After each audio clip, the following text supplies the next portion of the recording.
Welcome back to English as friends. दोस्तों आज के इस वीडियो में हम डिस्कस करेंगे पोएट्री के बारे में और इसकी जो इम्पोर्टेंट डेफिनेशंस होती हैं उनके बारे में चर्चा करेंगे। मैं आपको यहाँ पर बता दूं कि हम इससे पहले फॉर्म ऑफ लिटरेचर का जो वीडियो बनाए थे उसमें इसके ओवरव्यू को देखे थे। जो फॉर्म ऑफ लिटरेचर होते हैं वो कौन से होते हैं, उनको किस तरह से बांटा जाता है, उनके बारे में हम लोग डिस्कस कर चुके हैं। तो आप लोग उस वीडियो को भी देख लीजिएगा जिससे कि आपको समझ में आ जाएगा।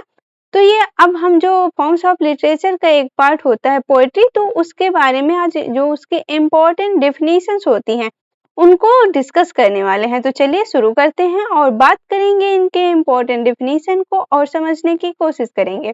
यहाँ पर जो दोस्तों ये इम्पोर्टेंट जो इसकी डेफिनेशंस है ये बहुत ही ज़्यादा इम्पोर्टेंट है, क्योंकि एग्जाम के पॉइंट ऑफ व्यू से देखा जाए तो एग्जाम में बहुत सारी जो डेफिनेशंस होती हैं जैसे कि पोएट्री या फिर प्रोज या फिर अदर जो फॉर्म होता है लिटरेचर का, तो उसके बारे में बात करें तो वहां से जो डेफिनेशन होती है उसके बारे में भी पूछा जाता है। तो हम उसी को आज देखने वाले हैं, जो कि किसके डेफिनेशन होंगे, पोएट्री की डेफिनेशन होने वाली है। ओके दोस्तों, तो जैसे कि यहाँ पर इम्पोर्टेंट डेफिनेशन ऑफ पोएट्री, तो जो हमारा पहला डेफिनेशन है वो है एरिस्टोटल के द्वारा कही गई। इनके जो बुक थी जिसका नाम था पोएटिक्स, उसमें जो अरस्तु हैं उन्होंने क्या बताया था कि जो पोएट्री होती है वो किस तरह की होनी चाहिए। तो उन्होंने अपनी डेफिनेशन दी है, तो वो डेफिनेशन है poetry is finer and more philosophical than history, for poetry expresses the universal and history only the particular.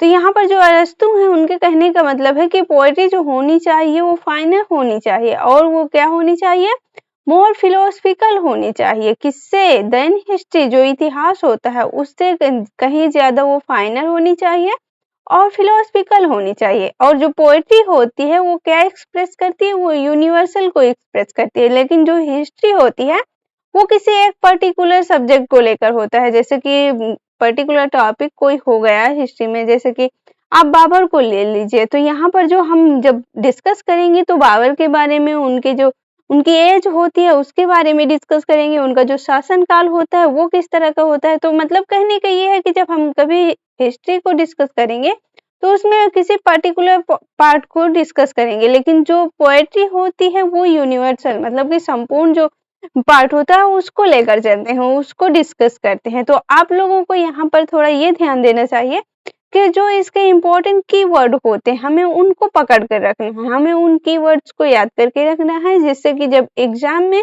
ऐसे क्वेश्चन देखने को मिल जाए तो हमें वहां पर कोई भी प्रॉब्लम ना हो, हम और आसानी से उन्हें समझ सके। तो जैसे यहाँ पर poetry is finer and more philosophical, ये वर्ड हम पकड़ सकते हैं।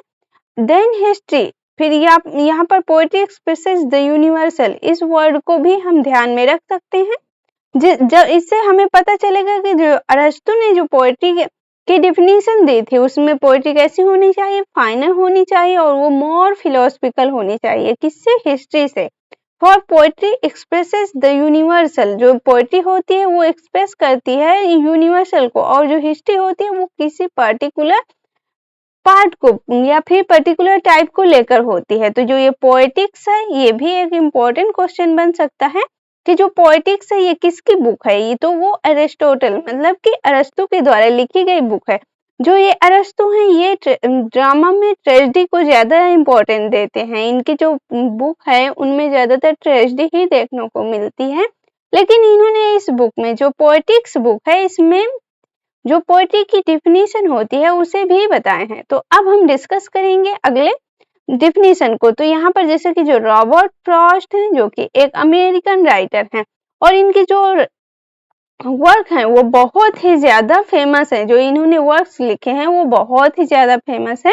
तो इन्होंने जो पोएट्री की डेफिनेशन दी है वो है poetry is what gets lost in translation. तो यहाँ पर जैसे कि हम कीवर्ड को पकड़ कर चलेंगे तो जो पोएट्री है वो क्या है, गेट्स लॉस्ट इन ट्रांसलेशन। तो इस वर्ड को हम लॉस्ट इन ट्रांसलेशन, इतना यदि हम ध्यान में रखते हैं तो हमें जब हम कभी ऐसे कोई जो डेफिनेशन है हमारे सामने आएगी तो हमें इसे पहचानने में कोई भी प्रॉब्लम नहीं होगी। लॉस्ट इन ट्रांसलेशन मीन्स यहाँ पर इसका ये हमें मतलब निकालेंगे कि जब ये पोएट्री की बात करें, कोई डेफिनेशन है और उसमें लिखा गया है लॉस्ट इन ट्रांसलेशन, तो वो किससे रिलेटेड होगी? वो रॉबर्ट फ्रॉस्ट से रिलेटेड होगी। मतलब कि जो ये poetry is what gets lost in translation, ये किसने कहा? ये रॉबर्ट फ्रॉस्ट ने कहा है। अब अगले डेफिनेशन की बात करें तो विलियम वर्ड्सवर्थ, जैसे कि जो रोमांटिक एज के जाने माने राइटर हैं, इन्होंने पोएट्री के बारे में जो क्या डेफिनेशन दी है, तो इन्होंने कहा है poetry is the breath and final spirit of all knowledge,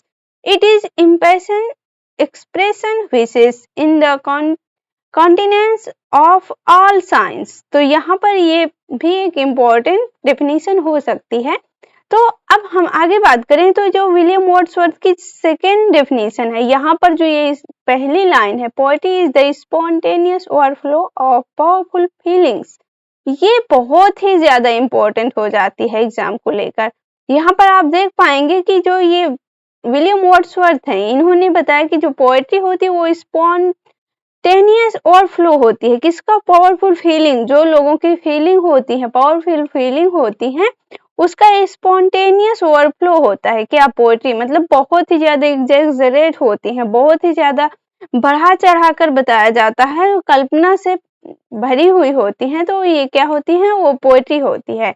तो जो विलियम वर्ड्सवर्थ है, ये बहुत ही ज्यादा इम्पोर्टेंट है, उनके जो डेफिनेशन दी गई है विलियम वर्ड्सवर्थ की, उनमें से ये बहुत ही इम्पोर्टेंट डेफिनेशन है।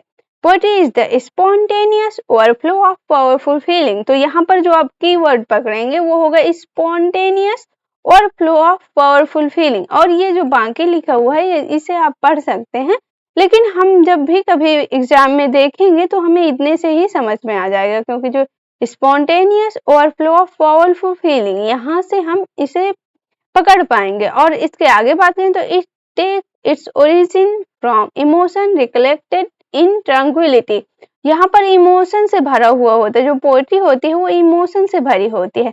The emotion is contemplated till by a species of reaction. The tranquility gradually disappears and an emotion kindred to that which was before the subject of contemplation is gradually produced and does itself actually exist in the mind। तो यहाँ पर ये poem को, जो poetry की ये जो definition है, आप इससे समझ चुके होंगे। और ये जो इम्पोर्टेंट कीवर्ड है हमारे लिए वो spontaneous overflow of powerful feelings, यहाँ पर ये इम्पोर्टेंट है।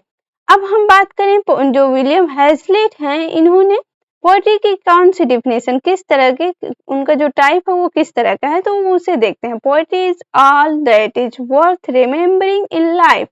तो ये किसने कहा? ये विलियम हैजलिट ने कहा है कि जो पोएट्री होती है वो क्या होती है? All that is worth remembering in life, जीवन में एक रिमेम्बरिंग वर्थ रखने वाली होती है। अब बात करें पीबी शैली की, कि जैसे कि जो पीबी शैली है ये भी बहुत ही ज्यादा फेमस राइटर रह चुके थे अपने समय के। तो इन्होंने जो पोएट्री की डेफिनेशन दी है वो है poets are the acknowledged legislators of the world. तो ये पीबी शैली के द्वारा दी गई डेफिनेशन है। अब बात करते हैं जॉन कीट्स की। तो जैसे जो जॉन कीट्स हैं, ये भी अपने टाइम पर जाने माने हुए राइटर रह चुके हैं। जैसे कि इनकी जो एज थी वो बहुत ही ज्यादा कम थी, लेकिन फिर भी इन्होंने पोएट्री की डेफिनेशन और बहुत सारे वर्क्स ऐसे लिखे हैं जो कि जो ये राइटर होते हैं इनके लिए इम्पोर्टेंट होती हैं और लोग बहुत ही ज्यादा पसंद करते हैं।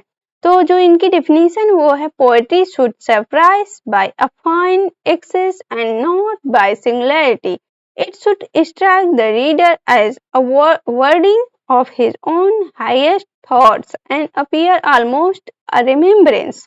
तो यहाँ पर जो जॉन कीट्स हैं ये भी एक रोमांटिक एज से बिलोंग करने वाले पोएट हैं। तो इनकी पोएट्री के जो कीवर्ड हैं उनको पकड़ते हैं। Poetry should surprise by a fine excess, तो यहाँ पर बाय अ फाइन एक्सेस ये कीवर्ड हो सकता है हमारे लिए, एंड नॉट बाय सिंगुलैरिटी। तो आप यहाँ पर इस वर्ड को भी पकड़ सकते हैं। जो पोएट्री होती है वो कैसी होनी चाहिए? वो फाइन एक्सेस वाली होनी चाहिए और वो सिंगुलैरिटी, उसमें सिंगुलैरिटी नहीं होनी चाहिए। It should strike the reader as a wording of his own highest thoughts. जो उसके विचार होने चाहिए वो कैसे होने चाहिए, बहुत ही ज्यादा हाईएस्ट होने चाहिए। And appear almost a remembrance, तो ये भी वर्ड हमारे लिए इम्पोर्टेंट हो सकता है। मतलब कि जब हम कीवर्ड को देखते हैं तो जब कभी भी एग्जाम में ऐसे कोई डेफिनेशन हमारे सामने आएगी तो हम बहुत ही आसानी से उसे पहचान पाएंगे। तो दोस्तों आज के लिए बस इतना ही। आई होप कि आपको ये वीडियो पसंद आई होगी। तो मिलते हैं अगले वीडियो में, तब तक के लिए जय Hind. Thank you very much.